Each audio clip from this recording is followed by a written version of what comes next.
ሰላም ጤና ይስጥልን የተከበራችሁና የተወደዳችሁ የቻናላችን ተከታታዮች በሀገሪቱ የፖለቲካና የማህበራዊ መስክ ትልቅ ትኩረት ተሰጥቶት በጉጉት ሲጠበቅ የነበረው ሀገራዊ የምክክር ጉባኤ የመክፈቻ ስነ ስርዓቱ በይፋ ከተከናወነ በኋላ ከእይታዎች በስተጀርባ በርካታ ውዝግቦች፣ የአሰራር ክፍተቶችና ያልተጠበቁ ክስተቶች እያጋጠሙ መሆኑን ዋዜማ የውስጥ ምንጮችን ጠቅሶ ጽፏል።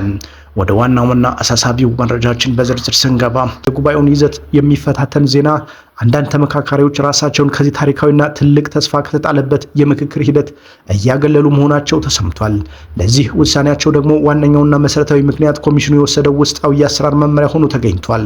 ኮሚሽኑ አንድ ተመካካሪ በአንድ በተለየ አጀንዳ ላይ ብቻ ነው ተለይቶ የሚመካከረው የሚል አቋም መያዙን ተከትሎ ነው ከተሳታፊዎች ዘንድ ጠንካራ ቅሬታዎችና ተቃውሞዎች ተነስተዋል።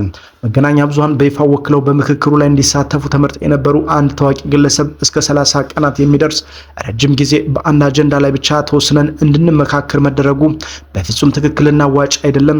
በሀገሪቱ ሁለንተናዊ ጉዳዮች ላይ የጋራ መግባባት ለመፍጠር በሁሉም የቀረቡ አጀንዳዎች ላይ በነፃነት እንድንመካከር መደረግ ነበረበት በማለት ይህንን አሰራር በመቃወም ራሳቸውን ከጠቅላላው ሂደት ሙሉ በሙሉ ማግለላቸውን በቁጭት ገልጸዋል።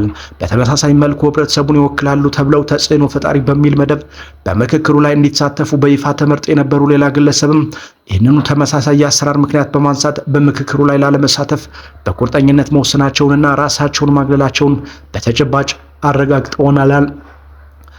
በተጨባጭ አረጋግጠውልናል ሲል ዋዜማ ዘግቧል። በመጨረሻም ምንም እንኳን የዚህ ታላቅ ሀገራዊ ምክክር ጉባኤ ይፋ መክፈቻ ስነ ስርዓት በክቡር ጠቅላይ ሚኒስትር አብይ አህመድ እና በሌሎች ከፍተኛ የመንግስት ኃላፊዎች ተገኝተን በደመቀ ሁኔታ የተከናወነ ቢሆንም ዋናውና መደበኛው የተመካካሪዎች ምክክር ጉባኤ ግን በታቀደለትና በተባለለት የጊዜ ሰሌዳ መሰረት በፍጥነት ሊጀመር አልቻለም ተብሏል። የውስጥ ምንጮችም አጥብቀው እንደጠቆሙት ተመካካሪዎች የቀረቡት አጀንዳዎች ላይ ምክክር በሚደረግበት ውስጣዊ ስርዓትና መመሪያ ላይ ያነሱት መሰረታዊ የዲሞክራሲ ጥያቄ ጥቂት የማይባሉ ህጋዊ ተመካካሪዎች እስካሁን የመግቢያ መታወቂያ ማግኘት አለመቻላቸው እንዲሁም ሌሎች ከተሳታፊዎች አያያዝ ጋር የተያያዙ ተደራራቢና ውስብስብ ጉዳዮች የምክክር ጉባኤው በጊዜውና በሰዓቱ እንዳይጀመር ትልቅ እንቅፋትና መዘግየት ፈጥረዋል ተብሏል። ለተለያዩ የሀገሪቱ ክልሎች እንዲሁም ለተለያዩ ተቋማት ተለይቶ የተሰጠው የተመካካሪዎች ኮታ ተሟልቷል በሚል ምክንያት በርካታ ግለሰቦች የመታወቂያ እጥረት ገጥሟቸዋል።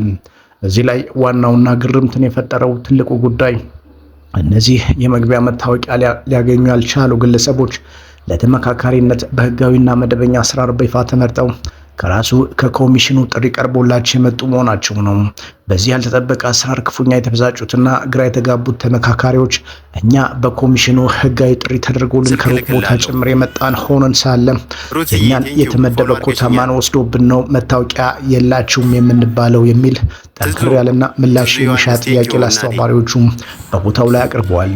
ኮሚሽኑ በበኩሉ ይህ የተፈጠረው ችግር እንዳሳሰበው በመግለጽ ያለአግባብ የተመካካሪነት መታወቂያ የወሰደ ወይም የያዘ ሌላ ያልተፈቀደለት አካል ካለ ጉዳዩን በጥብቅ አጣርተን ተገቢውን ጠንካራ እርምጃ እንወስዳለን የሚል ምላሽ ለአቤቱታ አቅራቢዎቹ መስጠቱን ከውስጥ ምንጮች ማረጋገጥ ተችሏል ሲል ዋዜማ ዘግቧል። ይህ በእንዲህ እንዳለ ግን ክስተቱ ቀደም ሲል ከነበረው የኮሚሽኑ አቋም ጋር የሚጋጭ ሆኖ ተገኝቷል። ኮሚሽኑ ቀደም ሲል በማህበራዊ ትስስር ገጹ ባወጣው ይፋዊ ማሳሰቢያ በየክልሉ በከተማ አስተዳደሮች በፌዴራል ደረጃና በውጭ ሀገር ባለው ዲያስፖራ ማህበረሰብ በተካሄዱ ሰፊ የአጀንዳ ማሰባሰብ ሂደቶች ያልተመረጡ አንዳንድ ግለሰቦች በጉባኤው ለመሳተፍ የመሻት አዝማሚያ እያሳዩ መሆኑን በይፋ ገልጾ የነበረ መሆኑ ይታወሳል። በወቅቱም ኮሚሽኑ ባወጣው በዚሁ ማሳሰቢያው መሰረት በጉባኤው ላይ እንዲሳተፉ በሂደት ያልተመረጡ በኮሚሽኑ በኩል ይፋዊ ጥሪ ያልደረሳቸውና ስማቸው በኮሚሽኑ የመረጃ ቋት ውስጥ የሌሉ ግለሰቦችን በፍጹም እንደማያስተናግድ በጥብቅ አስታውቆ ነበር። ይሁን እንጂ አሁን ላይ የተፈጠረው እውነታ ግን የተገላቢጦሽ ሆኖባቸዋል። ምክንያቱም በይፋ ተመርጠው በቋቱ ውስጥ ስማቸው ኖሮና ጥሪ ደርሷቸው የመጡት ህጋዊ ተመካካሪዎች ጭምር መታወቂያ በማጣት ላላስፈላጊ እንግልት መዳረጋቸው ነው ጉዳዩ አሳሳቢ የሚያደርገው። ነገሩ በዚህ ብቻ አያበቃም። የመታወቂያ እንግልት የገጠማቸውና መብታቸው የተገፋባቸው እነዚህ ተመካካሪዎች በቦታው ላይ በቂ መረጃ የሚሰጣቸውና በአግባቡ ተቀብሎ የሚያስተናግዳቸው ኃላፊነት ያለበት አካል በማጣታቸው ከፍተኛ ምሬት ላይ እንደሚገኙ ምንጮች ገልጸዋል።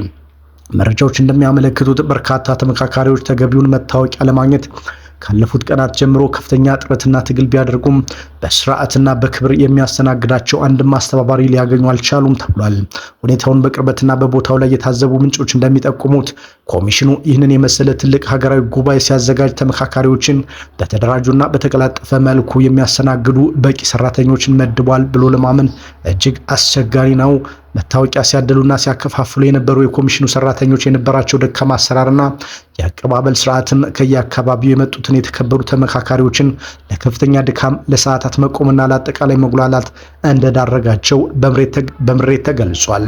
ወደ ጸጥታውና ወደ ደህንነት ሁኔታ ሰፋ አድርገን ስንመለከተው ደግሞ ሀገራዊ የምክክር ኮሚሽኑ የተመካካሪዎችን ደህንነት ሙሉ በሙሉ ለመጠበቅ እጅግ ከፍተኛና ጥብቅ የሆነ ጥበቃ እያደረገ እንደሚገኝ ማስታወቁ የሚታወስ ነው።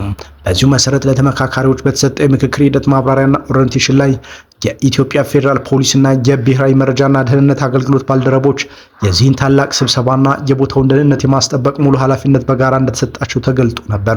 በአሁኑ ወቅት ይህ ታሪካዊ ሀገራዊ የምክክር ጉባኤ እንዲካሄድበት ተመርጦ በመካሄድ ላይ የሚገኘው በአዲስ አበባ በተለምዶ የተባበሩት ተብሎ በሚጠራው አካባቢ የሚገኘው ግዙፉ አዲስ ዓለም አቀፍ ኮንቬንሽን ማዕከል ሲሆን በአሁኑ ሰዓት ማዕከሉ በከፍተኛ የጸጥታ ኃይሎች ጥበቃ እየተደረገለት ይገኛል። በተለይም የማዕከሉን ዋና ዋና መግቢያ በሮች ሙሉ በሙሉ የብሔራዊ መረጃና ደህንነት አገልግሎት ባልደረቦች በቁጥጥር ስር በማድረግ እንቅስቃሴዎችን በቅርበት እየተከታተሉት እንደሚገኙ ምንጮች አረጋግጠዋል ሲል ዋዜማ ዘግቧል። ነገር ግን በዚህ እጅግ ጥብቅ ቁጥጥር ምክንያት በቦታው ላይ ሌላ ያልተጠበቀና አሳዛኝ ችግር ተፈጥሮ ተስተውሏል ተብሏል። በማዕከሉ መግቢያ በሮች ላይ ባለው እጅግ የበረታ ፍተሻና ቁጥጥር የተነሳ የራሱ የኮሚሽኑን ሰራተኞች ጨምሮ የስራ ግዴታ ያለባቸው ጋዜጠኞች፣ የመገናኛ ብዙሃን ባለሙያዎችና ለስራው በተለያየ ሚና የመግቢያ መታወቂያ ወይም ባጅ በህጋዊ መንገድ የተሰጣቸው ባለድርሻ አካላት ሁሉ ወደ ማዕከሉ የውስጥ ክፍል ለመግባት እጅግ ከፍተኛ መቸገርና መጉላላት ገጥሟቸዋል ተብሏል።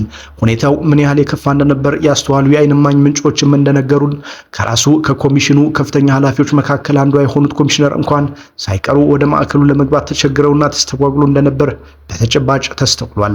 የትኛው ባለድርሻ አካል የትኛው እንግዳ ወይም ጋዜጠኛ በየትኛው መግቢያ በር መግባት እንዳለበት በግልጽ የሚያሳይና የሚመራ አሰራር ወይም መረጃ በቦታው ላይ አስቀድሞ ባለመኖሩ ይህ መደራረብ በሁሉም ዘንድ ከፍተኛ እንግልትና መጉላላትን ሊያስከትል ችሏል ተብሏል።